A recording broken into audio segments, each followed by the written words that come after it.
Inihahanda na sa Pangasinan ang Heroes Welcome para kay Angeline Aguirre, ang Pinay caregiver na nasawi sa giyera sa Israel. Nasa frontline ng balita niyan si Riniel Pawid.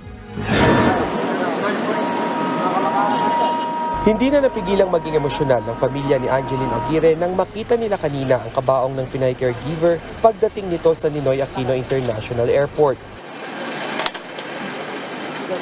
Tumanggi munang magbigay ng pahayag ang pamilya. Si Angeline ang isa sa 4 na Pinoy na nakumpirmang nasawi sa bakbakan ng Hamas at Israeli forces. Nagtago ang Pinay at kanyang 70 anyos na employer sa isang bomb shelter. Kahit may pagkakataong tumakas, hindi iniwan ni Angeline ang kanyang amo. Nauna nang sinaladuhan ng Deputy Mayor ng Israel ang hindi matatawarang serbisyo at katapatan ni Angeline. Tinawag ding bayani ng Israeli government ang Pilipina. Ngayong gabi, bibiyahe patungong Binmaley, Pangasinan ang labi ni Angeline. Bukas naman ng umaga, ihahati dito sa kanilang tahanan kung saan bibigyan siya ng Heroes Welcome.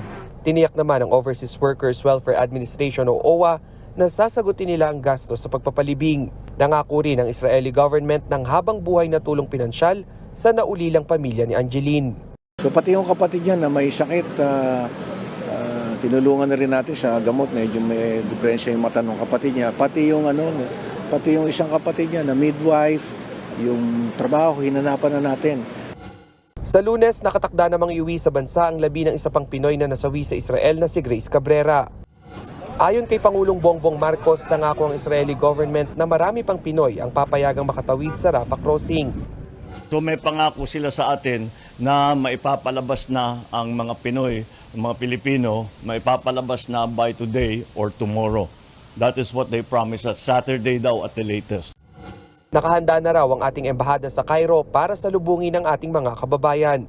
Mula nang sumiklab ang giyera nitong Oktubre, nasa 123 OFW na ang na-repatriate mula Israel. Sa darating na Lunes at Martes, nasa 50 Pinoy pa ang inaasahang uuwi sa bansa. Nagbabalita mula sa Frontline, Riniel Pawid, News 5. Mga kapatid, may Los Baños po. Huwag magpahuli sa mga balita at impormasyong dapat ninyong malaman. Para sa mas malawak na balitaan at diskusyon, mag-follow at mag-subscribe sa social media pages ng News 5.